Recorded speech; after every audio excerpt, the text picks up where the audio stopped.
Imaginez-vous dans l'immensité blanche de l'Arctique où le froid mord la peau et où survivre relève de l'exploit quotidien. C'est là que depuis des millénaires, les Inuits ont développé l'art de la chasse aux phoques, une pratique fascinante qui va bien au-delà de la simple quête de nourriture. Dans ces étendues glacées, le phoque n'est pas qu'une proie, c'est un don de la nature. Chaque partie de l'animal est précieuse. Sa viande nourrit les familles, sa graisse réchauffe les foyers, sa peau devient vêtement et ses os se transforment en outils indispensables. Rien ne se perd, tout se transforme.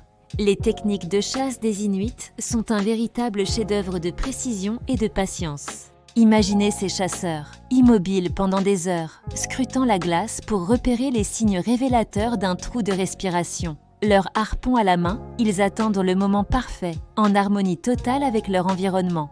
Mais ce qui rend cette pratique vraiment unique, c'est la dimension spirituelle qui l'entoure.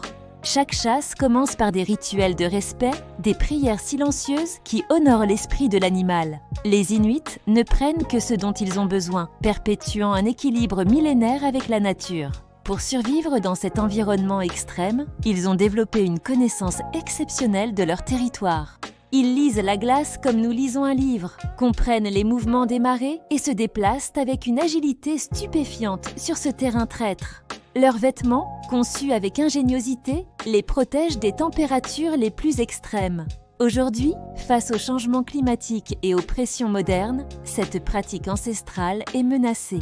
Pourtant, les Inuits continuent de transmettre leur savoir, adaptant leurs traditions tout en préservant l'essence de leur culture. C'est un témoignage puissant de la résilience humaine et de notre capacité à vivre en harmonie avec la nature, même dans les conditions les plus difficiles. Cette histoire vous a captivé. Elle nous rappelle que la survie n'est pas qu'une question de force, mais aussi de sagesse et de respect. N'oubliez pas de liker cette vidéo et de vous abonner pour découvrir d'autres récits fascinants sur les peuples qui ont su s'adapter aux conditions les plus extrêmes de notre planète. Partagez dans les commentaires ce qui vous a le plus impressionné dans ces techniques de survie ancestrale.